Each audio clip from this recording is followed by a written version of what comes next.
So the topic that I had was maximizing the value of your business, preparing your business for the eventual sale.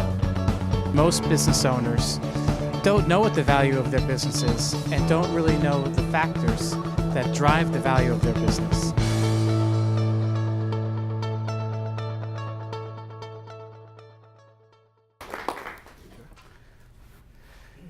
Thank you, Andrew, for the great introduction. So the title of the presentation this morning is Maximizing the Value of Your Business, Preparing Your Business for a Successful Sale. Before I start, how many of you here own a business? If you raise your hand. How many of you have already thought about succession planning or planning to sell your business? Maybe? Sort of, kind of. One of the things I wanted to do is start out with some numbers to kind of bring a point home and make a point about selling the business. And, okay, let's start with some numbers. 80% of businesses that are listed don't sell, which is a pretty high number. That's 4 out of 5, right? That's just the ones that are listed. Then there's all the businesses that never get listed. People just shut them down. The next number is even more surprising. 75% of the people that do sell their business have serious regrets about the way the sale happened. They're either upset that they didn't get enough for their business, or that the owners, the new owners, didn't do with the business what they promised, or did something to their employees or the business that they were upset about. Or they weren't prepared themselves personally for life after the business sale. That brings us to this number. That's the percentage of business owners that sell their business successfully, that are happy with the process, with what happened. You think about that as a business owner. Most business owners think they're going to grow their business, they're going to sell their business and cash out and have a great retirement. But that's the number that actually do and do it successfully. And so the question is, why is that? Why is that number so low? Well, I want to tell you a personal story of myself. Years ago, I started a luxury chocolate import business called Rose City Chocolates, because I love chocolate. And it was my love, right? I spent years growing that business. I had a retail store in Booton. I had an internet business. I had a wholesale business. And personal circumstances changed, and I had to sell the business. And I didn't know anything about selling the business. And I did everything wrong, right? The first person I sold the business to, they had a clause that says if they default on the loan, I would get the business back. Well, the owner decided that they didn't really want to run the business, so they defaulted on the loan. Right? And I got the business back, right? Thank you, right? So from there, I'm like, what am I going to do? You're forced to either decide I'm going to invest a whole bunch of money to get the business back to where it was before, or I'm going to try to sell it. Well, thankfully, we ended up selling it to one of my suppliers. But because I wasn't well versed about selling a business, I didn't have any clue. I made a deal to get out quickly, and I left so much money on the table. Now, the good news is the business still exists. You can go to rosecitychocolates.com and buy chocolates again. But I didn't get anywhere near the amount for the business that I should have. So the reason why I tell you that story is, fast forward to today, when I got involved with the Value Builder program. The Value Builder program, what are your expectations for your business? The Value Builder program is based on a book called Built to Sell by John Warlow. Has anyone read this book? Does anyone know about this book? John Warlow, he's a Canadian. He used to work for a management company, and part of his job was he was actually a statistician. Part of his job was looking over businesses and trying to determine what their values were. So he figured out an algorithm of looking at certain aspects of a business and scoring the business and relating that score, called the value builder score, to the actual value of the business. And he wrote a lot about the aspects of the value of your business in this book, Built to Sell. He found out that there were 8 aspects or 8 value drivers that drive the value of the business, and that you could score a business on each one of those drivers, and that score directly relates to its business value. Okay? And so that's what we call the value builder score. It's based on an assessment with about 20 or 30 questions. It takes about 15 minutes to fill out. After you fill out those questions, you get a scorecard. Okay? You get an overall score and the value, the drivers, and 8 factors that drive the value of the business. The reason why I love this so much is because you can clearly see, based upon the score of your business, where the areas of your business that you need to work on. And more importantly, each one of these drivers relates to what a potential buyer would feel about your business, right? When you have a business, that's like a product. You're selling that to somebody. The buyer has expectations, right? The buyer has feelings. It's just like buying anything else. When you buy a house, you get a home inspection. You wonder what's wrong with the house. What are the things I need to fix? What are the things that have to be done to get it right? Well, the same thing is with a business. And this is really an opaque issue for most business owners. Business owners don't see their business this way, right? Most business owners are in the thick of it. They're running their business every day. They're trying to figure out how they're going to get new clients. They're trying to figure out how to get the jobs on time, how to hire people, how to comply with all the laws and all the issues that you have. They're not thinking about their business in this way, that they actually they can possibly create something that can be sold to somebody else. Okay? So what the value builder system does is it breaks up your business into 8 value drivers and scores you on each one. Now, this is actually for one of my clients.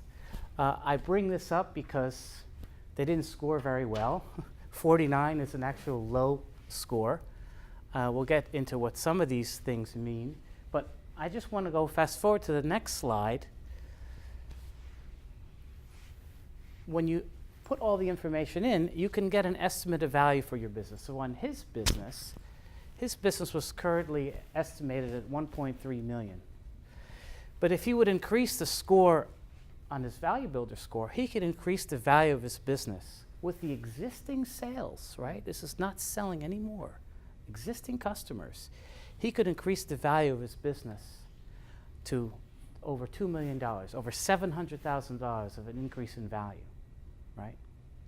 That's keeping your existing clients, your existing customers, just focusing on the areas of the business that you can improve. So there's huge incentive to work on this when your business is large enough and to think about these issues in advance. See, I want to go back and just go through these value builder drivers just real quickly to tell you what they are. And in this presentation, we're just going to concentrate on 3 of them, but there's 8 of them. The first one is financial performance. That's how well your business is doing, your profits, your sales. Your growth potential. There's one called the Switzerland structure. That is how autonomous are you? How you're dependent on either a key supplier, customer, or yourself as the owner. Then there's valuation teeter-totter. That's how your business generates cash. All right, whether you generate cash quickly and you have a long time to pay your bills, or it's the opposite. You have to pay up front and you get paid in a long time. Right, that affects the value of the business. The hierarchy of recurring revenue. Everyone today loves recurring revenue, right? Everyone's going to a subscription business. Subscription business and recurring revenue is one of the most lucrative ways of running a business because you can plan your cash flow, get money in advance. So the more of that you have, the better. Monopoly control, that's how well you are focused in your individual marketplace, how well you've carved out a monopoly position. And the truth is, everybody can carve out a monopoly position if they define their business tight enough. The seventh is customer satisfaction. There's some tools in the system to help you measure your own customer satisfaction. And hub and spoke. That one is concerned with how much of the business goes through you, the owner. Okay? So as I mentioned before, we just have time to concentrate on the first three, and then we'll go into a little bit of depth in those, and then take your questions. So, one of the things we like to show is, in general, the relationship of the score and the multiple of earnings that you got for in your sale price. So this is the result, right? So the average business has scores 59 actually, and they get 3.5 times earnings. If you go up to a score of 80, you get up to 6 times earnings, right? So in preparing yourself, preparing your business, directly relates to the multiple of earnings you will get for your business. Most small businesses are in this area, right? 2, 3, 4 times earnings for small businesses. If you prepare your business properly, you can get higher multiples. So today, like I said, we'll focus on the first three key value drivers. The first one being financial performance.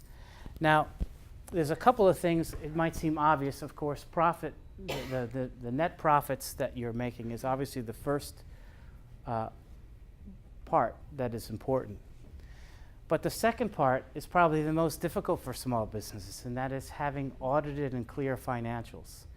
I've gotten involved with a couple of business brokers, and one of the issues is that most small business owners hide a lot of their earnings, right, with expenses. They hire accountants and do their best to try to show as little earnings as possible, okay? When you're evaluating a business, you have to evaluate the business based upon audited financials, what they actually say. So sometimes business brokers will generate a second financial statement that shows the add backs. The add backs are all of the parts of the business that are really cash generating that on the tax statement are shown as expenses. Now, over time, if you have a few years to do this, it is important to move the business toward real transparency. You're going to end up paying more taxes in that last year, but you're going to show to the potential buyers that your business is very profitable. And there's actually greater value for the potential buyer when they know that the business has solid financials. And that's actually the biggest issue on the financial performance side, is making sure you have transparent financials that the business owner can trust. Because it's just like having a house inspection, right? You want to be able to trust the reports that you get. So also part is looking at past year's history. What is the trend in the financial performance? Is the business growing? Is it becoming more profitable? I recently evaluated a construction business. They were doing $3.6 million a year, and they actually showed a profit of $80,000. I mean, this is a company that was trying to sell their own business for $2.8 million, right? Who's going to spend $2.8 million on a business that's doing $80,000 of profit, right? We look back in the prior history, and he had written losses for the 2 years before that, right? So that's one of the cases where a business owner has an idea of their value, and this is a common issue. They go into the process not knowing. They have a feeling in their head, man, I'm doing millions of dollars a year. My business is worth millions of dollars. I can't wait to cash out. By the time they get that process started, it's late in the game. They're tired. They think they can do it in 6 months. They go to a business broker, and the business broker says, well, your business is worth $250,000, right? And the business owner in his mind is thinking, this guy's an idiot. I have this great business, right? I want to get $2 million from my business, right? Right? So this plays out over and over again, right? And this is one of the reasons why it's so important for business owners to know this in advance, right? So could you imagine you've worked, this owner of the construction company, he's had this business for 35 years, right? And this is after 35 years, that's what he's been told. He's upset. And he doesn't know, right? He doesn't know that he can't sell his business for $2.8 million, right? But he thought in his head for years that that's what it would be. And so also a big part of the score is actually company size. So the larger your company is, the more likelihood you're going to get a higher multiple of earnings. And that's really because a lot of buyers of businesses are buying them for financial reasons. They want a cash generating asset. They don't necessarily want to work in it. So a business that is larger has a greater tendency of being able to run itself. A lot of times, if the owner is smart, they create a business that can run without them. And that's really John's point. It's really become my point of any business owner that I coach or advise, is that if you're not creating a business that can run without you, you really only have a job, right? That's the reality of it. So here is a graph that shows the multiple of earnings on average versus business size. So it shows that as your business grows, you have a greater chance of getting a higher multiple of earnings. Okay? The next one is growth potential. And this one has a couple of different aspects that I'd like to talk about. The first one is in your market space. What is the market potential? So is your business in a growing marketplace or a declining marketplace? If you can demonstrate that to the potential buyer, you have a greater chance of selling your business, right? The next one is market share expansion. What is your market share now? Is it possible to expand your market share? Is there room for you to grow? That's another area. If you have more room to grow within your marketplace and you can demonstrate that during the business sale, then your business will also be more valuable. And the third is scalability. Can your business scale? So how difficult is it for you to grow?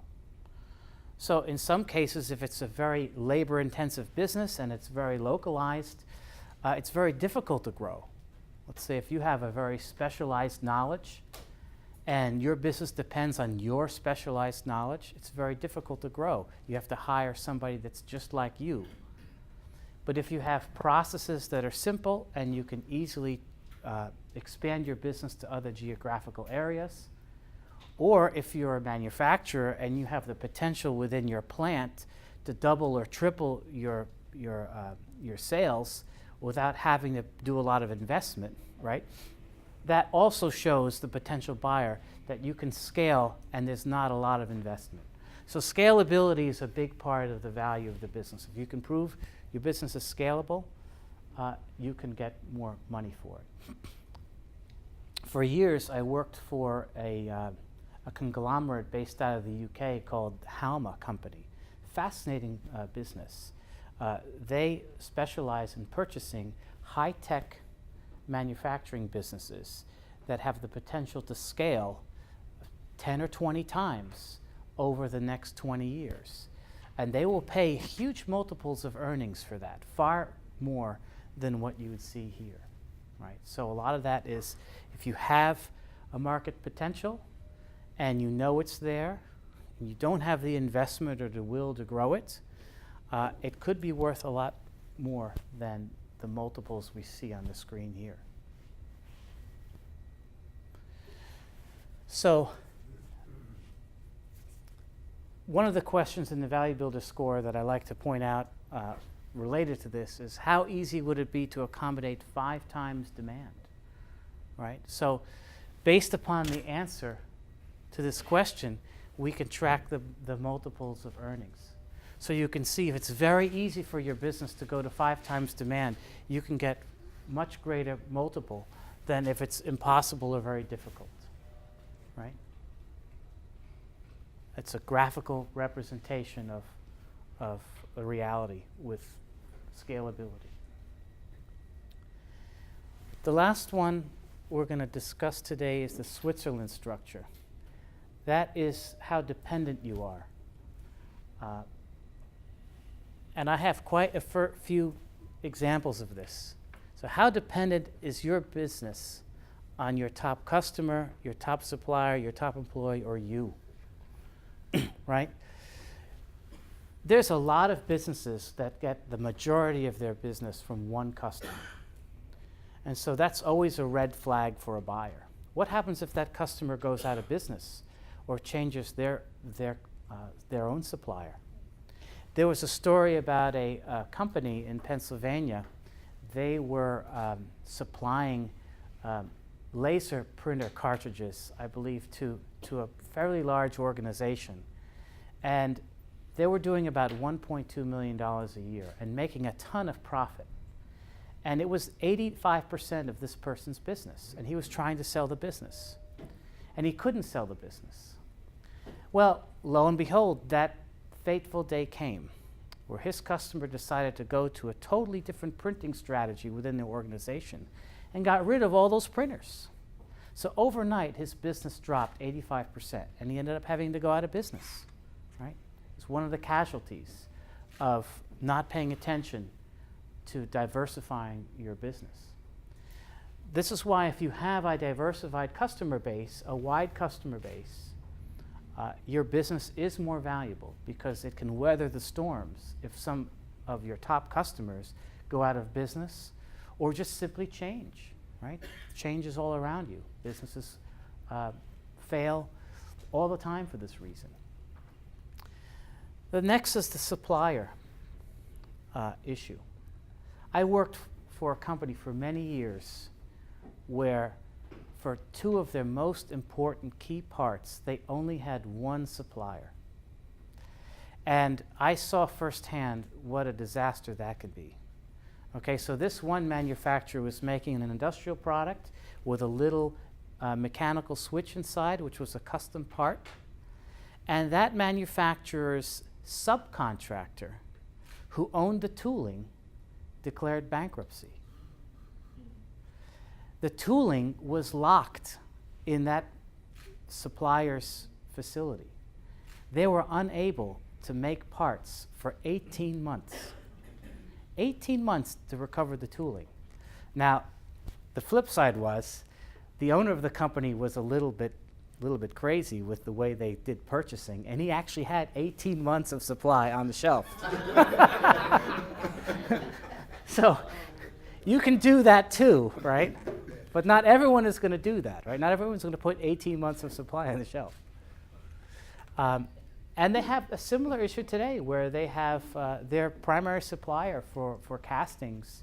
They have one supplier, and their tooling is out someplace in China or Taiwan. And what happens to that if there's any problems? So that could be a tremendous issue from a supply interruption. Now, how that relates to the value of the business is when you're trying to sell your business and you have those issues, you know, those are problems that the next buyer is going to have to solve. That's risk that they're going to have to take on, right? And you want to eliminate that risk beforehand, before you sell the business. There's another story about a top employee. There was a clothing company in New York City that had a top salesperson that was making $450,000 a year in commission. And I think the company itself was only something like $15 million in sales. So obviously the top sales guy was way overcompensated. But the reality is he was the one that brought in all the business. So the new owner came in, okay, and had a meeting with the top sales guy and said, listen, I'm the CEO. Nobody should earn more than me. Now your salary is capped, right? And they capped his salary to half, $250,000, right? What did the top employee do? He took off, right? He took off. Guess what happened to the company? 1 year later, it was out of business, right? So there's a couple of lessons there. One is you got to be very careful about how you treat your top employees, right? And if you have one that is so integral to your business, that's also a risk. It's a risk for the buyer, right? And yet that happens over and over again. And the last one is you. How dependent is the business on you? Most business owners have a very difficult time letting go of what they do and putting other people in charge of what they do, right? Because it's their business, it's their baby. In many cases, they have so much in their head, right? They've developed the business in their head, and it's very difficult to systematize and then transfer those things to somebody else. But this is probably one of the most important parts, because when someone's evaluating your business to buy it, they're trying to figure out what's it going to be like when I run the business and the owner is gone, right? Am I going to be able to take over all his relationships? Am I going to be able to figure out all the things that he did, right? This last graph brings it home. So the owner relationship with customer, what multiples of earnings did the offer represent? And the question is, I guess it doesn't even show whether, didn't come out on the screen. This is a relationship with how well the owner knows their top customers. So this low number is for when the owner knows all of his customers personally and deals with them on a regular basis. And the highest number is for the owner who doesn't know his customers and doesn't deal with them on a daily basis. And this is an interesting trick question in the Value Builder system, because most owners are very proud when they know all their customers and they know them all by name and they provide good customer service. And then when they fill out that question, and that is exactly an inverse relationship to the value of your business. Because your buyer wants a business that is not related to your personal relationships, right? And that's very important to understand that. It's difficult as a business owner to realize that, because you're in the thick of it. It's your business, your friendships, your relationships, right? But they have to be transferred to somebody else if you want to sell the business. So that concludes the presentation of the 3 value drivers. Does any of you have any questions on those value drivers? Yes? Gene, a question. We're an alternative lender to the banks, etc. I provide business counseling, etc. Have you, or has this dashboard been used up front by lenders to gauge credit worthiness or business worthiness? Because I think it's important that all those links that you talked about be analyzed up front. As a lender, we could use that dashboard perhaps to gauge the ability of that business owner to acquire a loan or things of that. Well, I think it can definitely be used for that purpose. I think there's people that do. One of the things I wanted to offer anybody is the initial assessment is free. You can take the Value Builder assessment at no charge, either through Andrew or through myself, and get your own rating on those drivers. And that certainly can be used as collateral when you're trying to get a loan. The reason I bring that up is, as a business counselor, we use the SWOT analysis, strengths, weaknesses, opportunities, and threats. So in this particular case, all those things could add up and say, wait a minute, I could throw that into an assessment of that person to move forward. And I'm thinking ahead to what the point that you made, especially your concentration on the exit strategies that person might have, which could enable the lender to make a decision. Well, that's a good exit strategy. What are the litmus tests, so to speak? That's right, and the thing about the Value Builder score and the report is that there's so much information about the business, right? One of the things as a business coach that I like about it is it really gives an accurate picture of where the business is. What are the issues that they have? And what are their strengths, right? And it can be used for those purposes. Yes? Maybe a silly question, but the multiple on earnings, are we talking about the revenue or the profit? It's profit.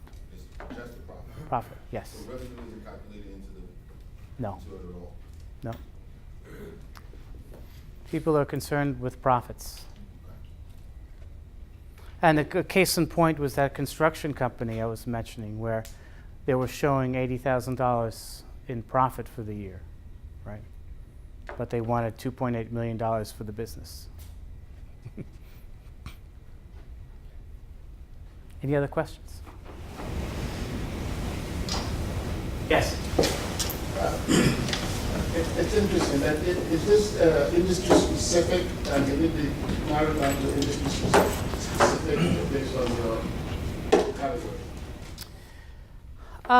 There's probably some correlation with industry to the multiplier, but that hasn't been used within the system. With the Value Builder score itself has been done for about 40,000 businesses. So some of the statistics you saw in terms of value and relating the score to the value and multiple of earnings is really a summary of all those together. There's naturally instances where it doesn't apply exactly. If you have a strategic sale, for example, that's if you have a business and you're selling to a larger company in the same space or to a company that wants something special that you have, sometimes the multiples of earnings are much more than 3 or 4 or 5. You can go to 10 or 15 times earnings in those cases. But then there's something special. For example, the candy business I had, the reason why it was so lucrative for the buyer was they were able to absorb my entire operation into their operation without any addition of fixed costs. They didn't need to hire anybody. They didn't need to rent. They didn't need to do anything. So they were able to take all of the gross profit that the business was generating and add it to their business, right? And that's why strategic sales are so important to consider. And one of the things that a business broker does is when you're going to sell a business, they're going to find those strategic buyers first. That's the first place they're going to look. Because if you have a business and they can absorb your business without taking on any of the fixed costs, they're going to pay you more for it. Because to them, there's more profit in the business, much more than you show. Because they're not going to have the costs when they take it on. Yes? Some people aren't familiar with multiples. Can you maybe just go through an example of numbers, how you value something? Okay, so multiple of earnings is the earnings that are generated by your business. So if you have a $2 million business and your business is generating profits of $200,000, if your business, if you had a Value Builder score, the average Value Builder score of 59, you would get a multiple of 3.5 times your profits, which is $700,000, is what your business would be valued at, according to this system. So that if you would go and increase your score and you'd get 5.5 times earnings, with everything else being equal, that means the same customers, the same revenue, and the same profit, you could get 1.1 million for your business instead of 750,000 or 700,000 for your business. So it's based on multiple of earnings, not revenue. Yes. Gene, how often should a business consider doing this type of assessment? Well, I think the way I see it is when a business owner does this assessment, what we do with them is try, as consultants and as coaches, we sit down with the business owner and go over all of the elements of the report and try to find out what are the things that they can do to increase the value of their business. And it really only makes sense to do the assessment again if the business owner has embarked on the path to actually address these issues and increase their own value. So that's kind of where it is, because most of the time it's going to stay the same unless fundamental changes are made in the way they're running the business and the way they're looking at their business. Their score will probably not change very much. So that's how that would work.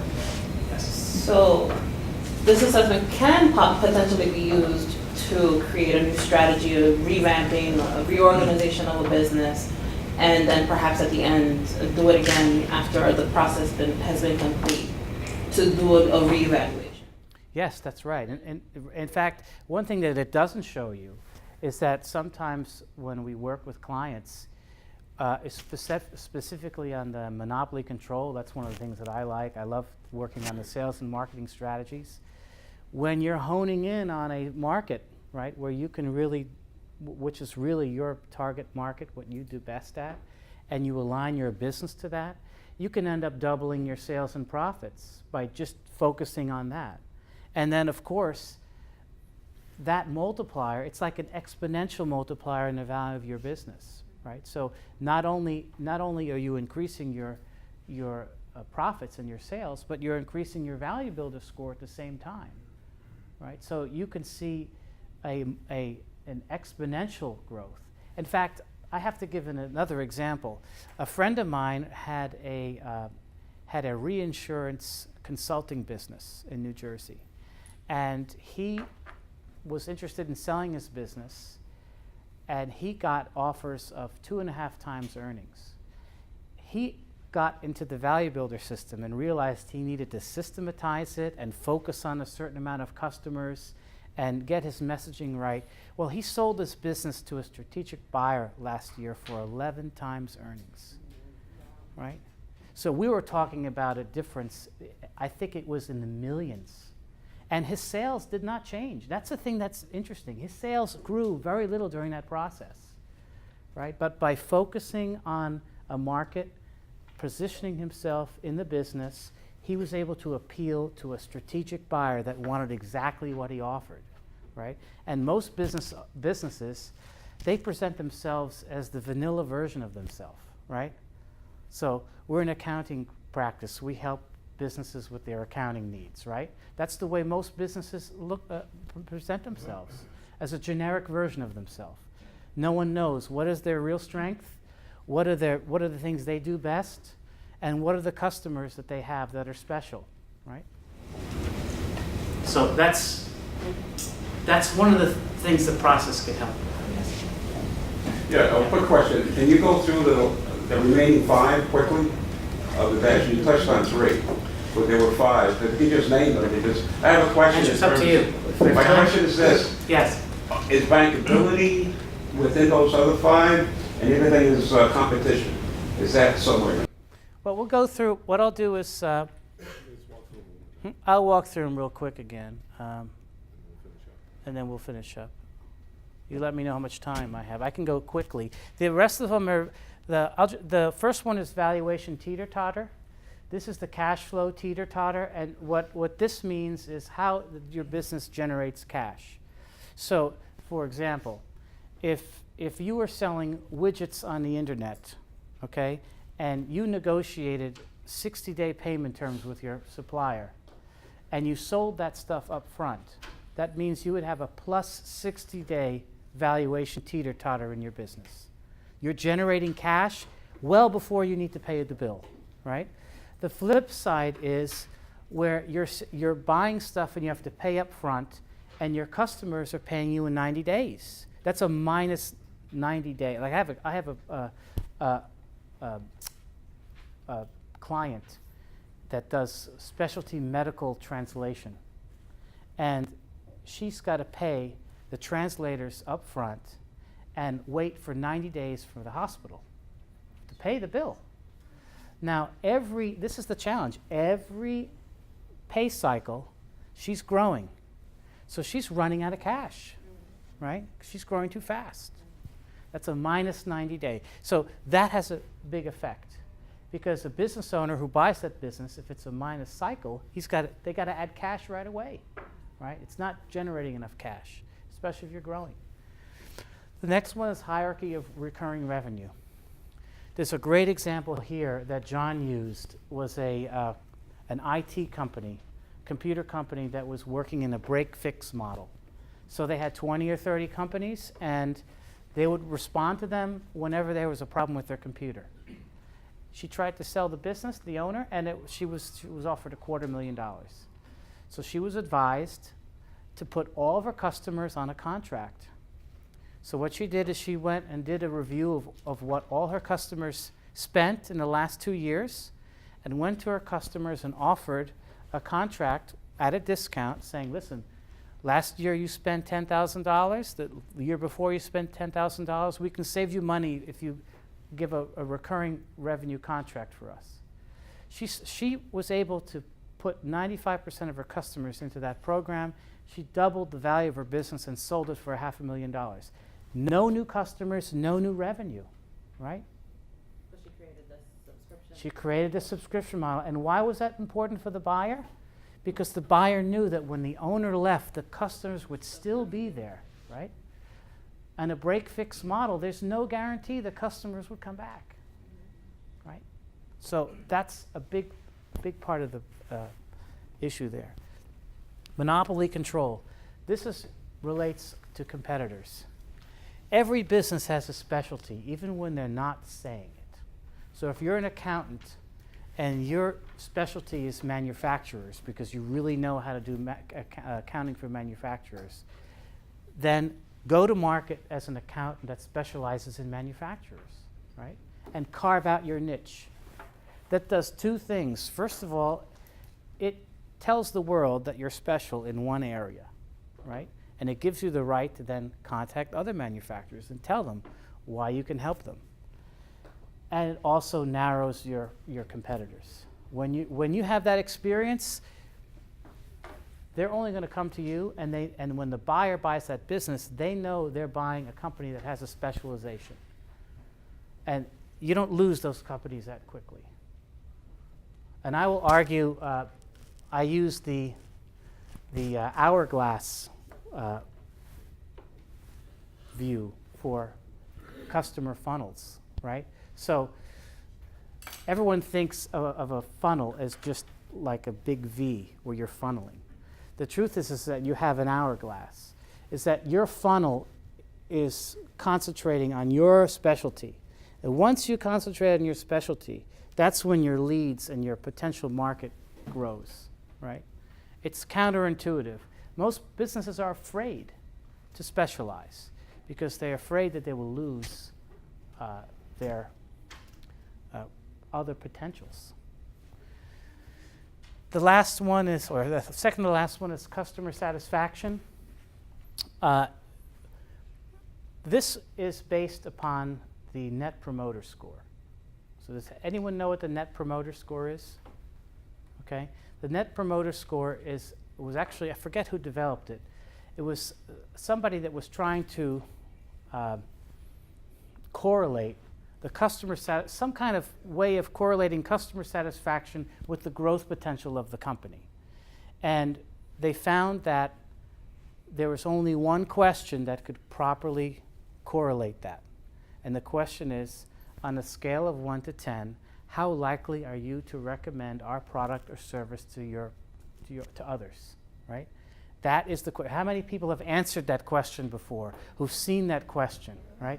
That's a Net Promoter Score question, and there's a correlation between the that and your business. And the average business, the way it's calculated is, let's say you take 100 businesses and you score 1 to 10.